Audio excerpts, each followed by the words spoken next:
இறை இயேசுவின் சகோதர சகோதரிகளே, இன்றைய நற்செய்தியிலும் நம் ஆண்டவர் இயேசு வெளிவேடக்கார பரிசேயரை கண்டிக்கிறார்.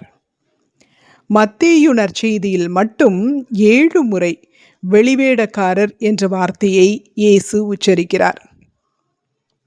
உள்ளொன்று வைத்து வெளியே வேறு வேடம் போடுபவர்களை குறித்து ஆண்டவர் மிகவும் கவலை கொள்கிறார்.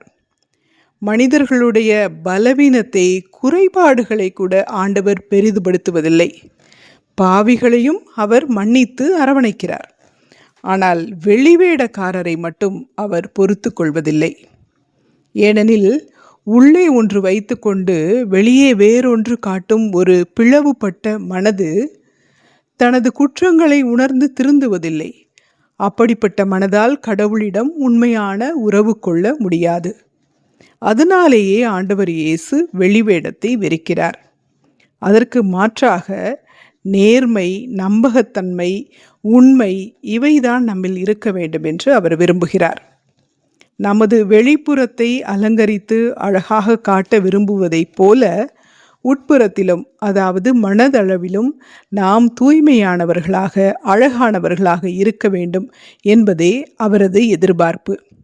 இப்படிப்பட்டவர்கள்தான் குடும்பத்திலும் சமூகத்திலும் தலைவர்களாக இருந்து வழி நடத்த வேண்டும் என்பதைத்தான் அவர் வலியுறுத்துகிறார்.